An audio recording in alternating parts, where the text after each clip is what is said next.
नमस्कार दोस्तों, मैं Dheeraj Kumar Saini DS mathematics classes में आपका स्वागत है। आज का जो लेक्चर है ये lecture BSc final year mathematics students के लिए है, जिसमें हम पेपर सेकंड की बात करेंगे और पेपर सेकंड है आपका कॉम्प्लेक्स एनालिसिस। कॉम्प्लेक्स एनालिसिस का ये चैप्टर नंबर 9 का 9th लेक्चर है। ठीक है भाई, ये जो आपका कॉम्प्लेक्स एनालिसिस की जो बुक है उसके चैप्टर नंबर 9 सिंगुलर पॉइंट्स का लेक्चर नंबर 9 है।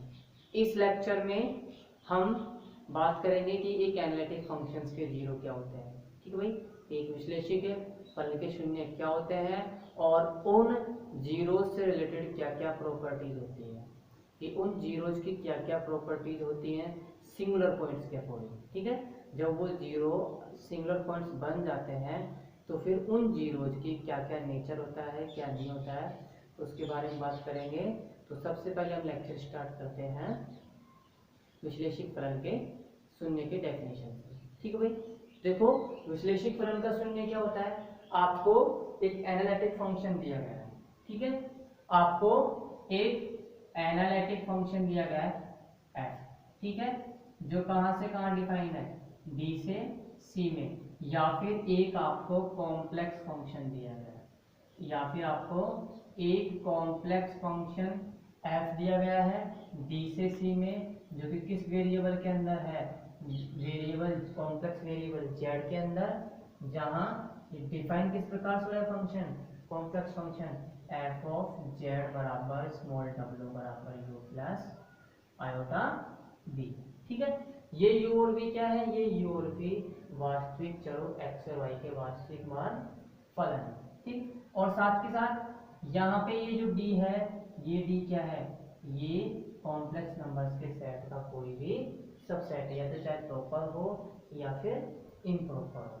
ठीक है, इम्प्रॉपर में सिर्फ ये इसके बराबर होगा, ना कि नॉन एम्प्टी सेट नहीं होगा, इस सेट को नॉन एम्प्टी होना जरूरी है। यहाँ पे जो फाई है वो नॉन एम्प्टी सबसेट है किसका, सी का। आप देखो इस सेट आपने कॉम्प्लेक्स फंक्शन जो भी दिखा रहा है डोमेन डी से सी में, तो इस डोमेन से आपने कोई भी कॉम्प्लेक्स नंबर ले लिया z। ठीक है, इस डोमेन डी से आपने कोई भी कॉम्प्लेक्स नंबर ले लिया z बराबर a। ठीक है, तो ये z बराबर a, ये z बराबर a f ऑफ z का जीरो कहलाता है, या f ऑफ z का शून्य कहलाता है। मतलब जो ये आपने पॉइंट लिया z बराबर ये a, ये f ऑफ z का शून्य कहलाता है यदि z की जगह a रिप्लेस करने पर, यदि z की जगह a रिप्लेस करने पर फंक्शन का मान क्या हो जाए, जीरो हो जाए। मतलब z की जगह a रिप्लेस करने पर या फिर z बराबर a पर फंक्शन का मान क्या हो जाए, फंक्शन का मान जीरो हो जाए। और जब फंक्शन का मान जीरो हो जाए तो ये जो पॉइंट है z बराबर a, ये जो पॉइंट है z बराबर a, जो किसको बिलोंग कर रहा है, डोमेन डी को, क्या कहलाता है, f ऑफ z का जीरो कहलाता है। क्या कहलाता है, f ऑफ z का शून्य कहलाता है।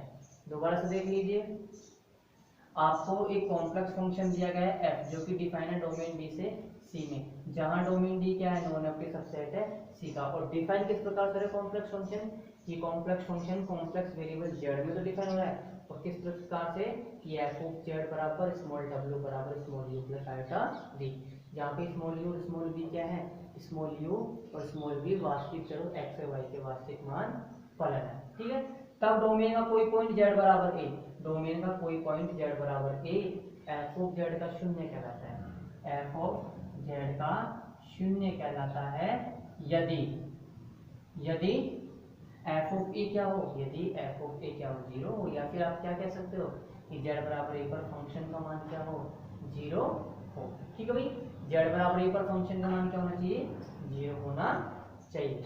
ठीक है, और अगर आप ऐसे ना देखो तो टेलर एक्सपेंशन से जब आप देखते हो कि किसी भी फलन का टेलर एक्सपेंशन ज्ञात करते हो z बराबर a पर, z बराबर a पर f ऑफ z का जब टेलर एक्सपेंशन ज्ञात करते हो, ठीक है, तो f ऑफ z का टेलर एक्सपेंशन क्या होगा, समेशन n बराबर 0 to infinity an Z minus Z not की होल पावर एन। ठीक है, अब देखो ये टेलर आपने टेलर एक्सपेंशन फाइंड आउट किया। टेलर एक्सपेंशन आपने जेड बराबर ए पर फाइंड आउट किया, तो टेलर एक्सपेंशन हो गया एफ ऑफ जेड बराबर समेशन एन बराबर 0 to infinity a n z minus a की होल पावर एन। जहां पे ए एन क्या है, जहां पे ए एन है f n a upon n factorial. जहां पे इन कोफिशिएंट्स की वैल्यू क्या है, इन कोफिशिएंट्स की वैल्यू है f n a upon n factorial. अब देखिए आपने जेड बराबर ए पर वैल्यू देखो क्या आएगी फंक्शन की। जब आप इस समेशन को ओपन करते हो, जब आप इस समेशन को ओपन करते हो तो एफ ऑफ जेड क्या हो जाएगा, एफ ऑफ जेड इस प्रकार से लिख सकते हो कि a naught plus a one z minus a plus a two z minus a का whole square plus dot dot dot and so on. जब जेड बराबर ए फाइंड आउट करते हो तो जेड बराबर ए पर सॉरी जेड बराबर ए रिप्लेस करते हो तो जेड बराबर ए पर इन सबकी वैल्यूज क्या हो जाएगी 0।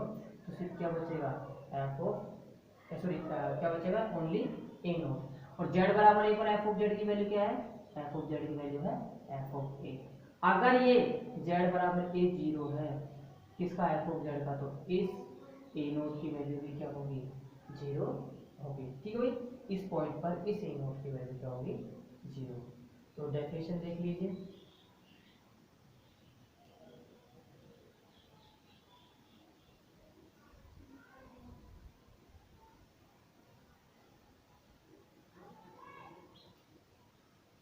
माना माना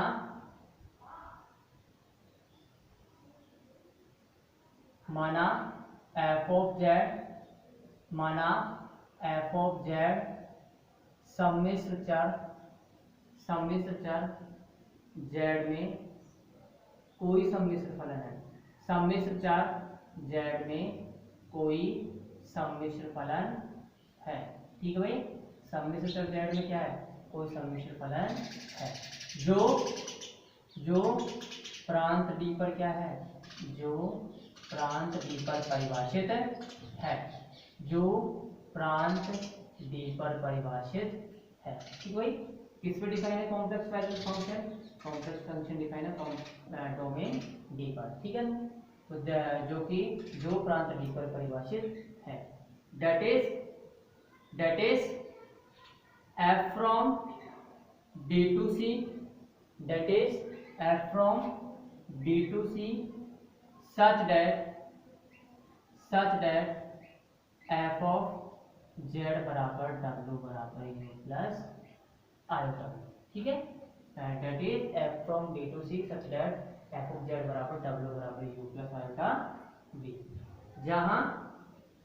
जहां नॉन एम्प्टी सबसेट किसका, sorry non empty set b किसका सबसेट है, कॉम्प्लेक्स फंक्शन कॉम्प्लेक्स नंबर्स के सेट का सबसेट है, जहां phi does not equal to B subset of c. ठीक है, तब z बराबर a बिलोंग्स टू d, तब z बराबर a बिलोंग्स टू d विश्लेषिक फलन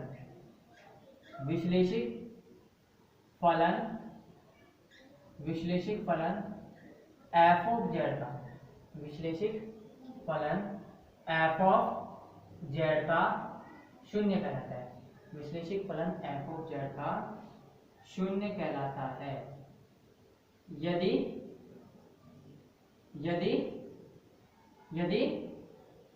z बराबर a पर, यदि z बराबर a पर फलन f ऑफ z का मान क्या हो जाए शून्य।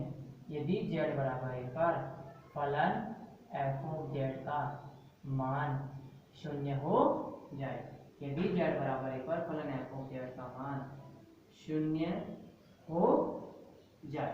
ठीक है, क्या हो जाए इस पर, इस पॉइंट पे फलन का मान 0 हो जाए। ठीक है, अब देखो आप,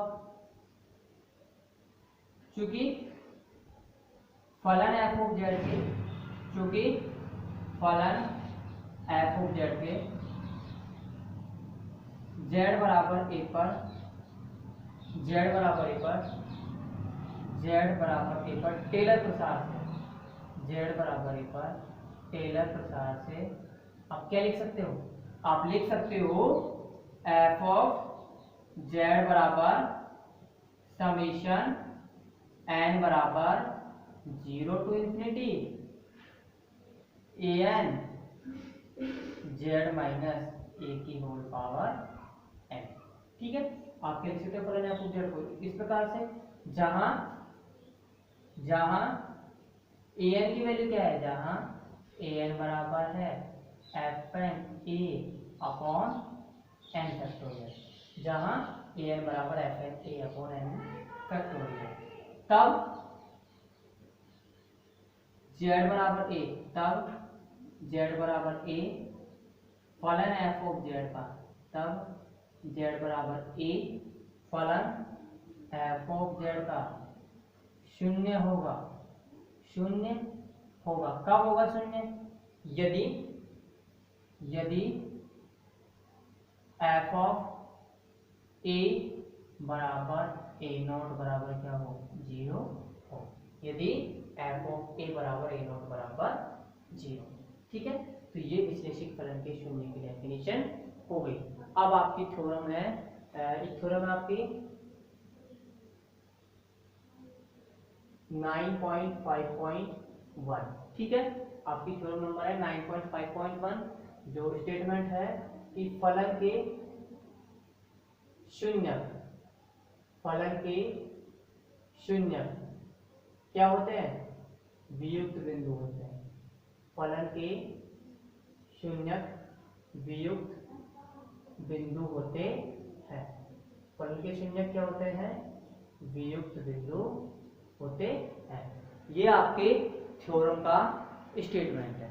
ठीक है, तो देखिए आपको स्टेटमेंट में दिया गया है कि फलन के शून्य वियुक्त बिंदु होते हैं। तो सबसे पहले आपको क्या क्या दिया गया है, फलन दिया गया है। ठीक है, आपको एक फलन दिया गया है, कौन सा फलन, कॉम्प्लेक्स फंक्शन दिया गया है, कॉम्प्लेक्स वेरिएबल z में किस प्रकार से डिफाइन हो रहा है कि f from d to c such that f of z बराबर w बराबर u प्लस आयोटा v, जहां पे नॉन एम्प्टी सेट d किसका सबसेट है, कॉम्प्लेक्स नंबर के सेट्स का सबसेट है, और u और v क्या है, वास्तविक चरो x और y के वास्तविक मान फलन। ठीक है, अब आपको फलन तो दे दिया, आप फलन क्या आपको क्या मानना है, 0 मानना है, तो आपने 0 मान लिया फलन का। ठीक है, फलन का 0 मान लिया, तो उस फलन का 0 क्या हो गया, आप कोई भी 0 मान लो फलन का, और उस फलन के 0 क्या मानना है, आपको ऑर्डर मानना है। तो ऑर्डर मानना है तो उस अकॉर्डिंग आपको क्या मानना है, फंक्शन भी मानना होगा। जब आप फलन मान रहे हो और उसका कोई 0 ले रहे हो किसी भी ऑर्डर का, तो फलन का टाइप कुछ ना कुछ इस प्रकार का होगा। देख लो, दिया गया है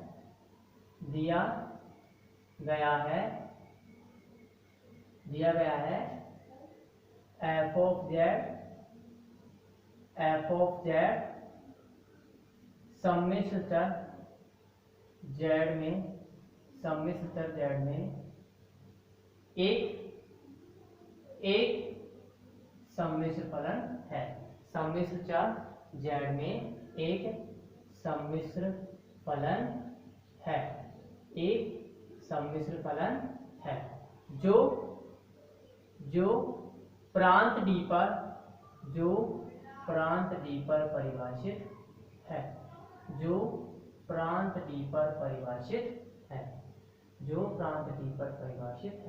अब परिभाषित होता किस प्रकार से, वो भी डिफाइन करो। That is f from d to c such that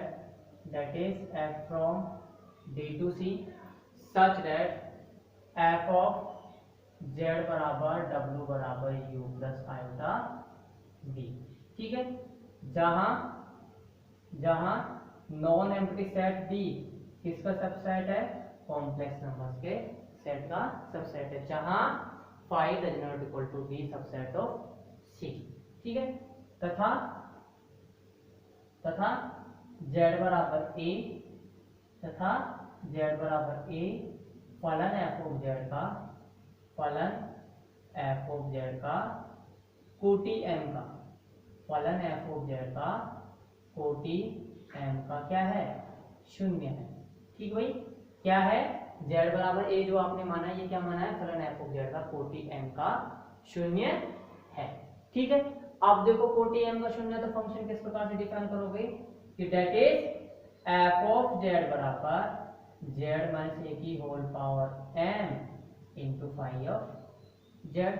ठीक है, that is f of z बराबर जेड माइनस ए की whole power m into five of z. जहाँ पे आप क्या मानो, जहाँ पे ये जो फंक्शन फाइव जेड है कैसा फंक्शन है। ठीक है भाई, आपको ये तो इन्फॉर्मेशन थ्योरम में दी गई है और आपने क्या स्टेटमेंट क्या है, फलन के शून्य वियुक्त बिंदु होते हैं, तो शून्य वियुक्त बिंदु होते हैं तो सबसे पहले शून्य तो मानना पड़ेगा। तो आपने इसका शून्य माना जेड बराबर ए, इसको ये अगर शून्य है तो इसका कोई ना कोई ऑर्डर होगा, तो आपने इसका ऑर्डर कितना मान लिया एम। इसका ऑर्डर एम माने तो फंक्शन किस प्रकार से डिफाइन होगा, इस प्रकार से डिफाइन होगा। अब जहां पे ये जो फंक्शन फाइव ऑफ जेड है, जहां फाइव ऑफ जेड जेड बराबर ए के सामिप्य में, जेड बराबर ए के सामिप्य में विश्लेषिक फलन है। ए के सामिप्य में कैसा फलन है, विश्लेषिक फलन है। ठीक है, कैसा फलन है, विश्लेषिक फलन है। तथा फाइव ऑफ ए बराबर क्या मान लिया आपने, तथा five of a does not equal to zero, तथा फाइव ऑफ ए बराबर क्या मान लिया, does not equal to zero. भाई जेड बराबर ए के सामिप्य में आपने फंक्शन कैसा है, विश्लेषिक है, विश्लेषिक है। साथ के साथ ए क्या है, इस जेड बराबर ए इस फाइव ऑफ जेड का जीरो नहीं है, जीरो नहीं तो इसकी वैल्यू क्या होगी, जीरो नहीं होगी। तो five of a does not equal to zero. अब देखो जेड बराबर ए के सामिप्य में ये तो जीरो नहीं है, साथ के साथ हम जानते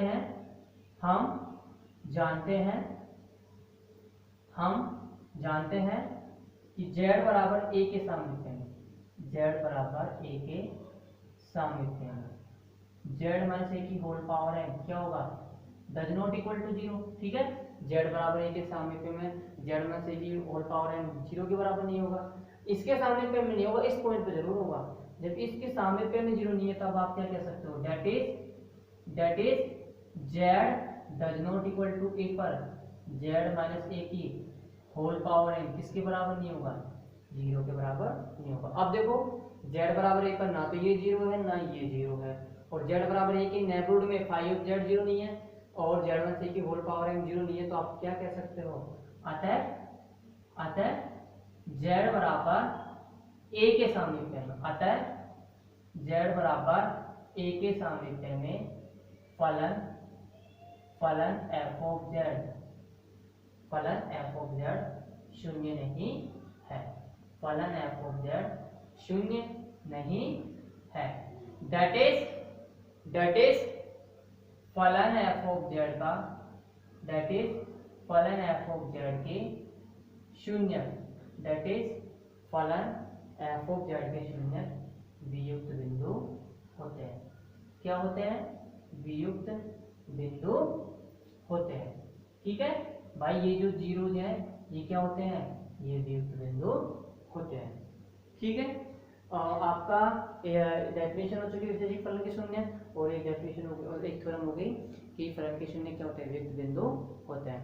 अब इससे जो नेक्स्ट क्लास होगी उसमें हम इससे भी नेक्स्ट थ्योरम पे बात करेंगे कि फंक्शन के पोल क्या होते हैं, वो भी वियुक्त बिंदु होते हैं। आज की जो क्लास है वो यहीं पे कंप्लीट होती हुई।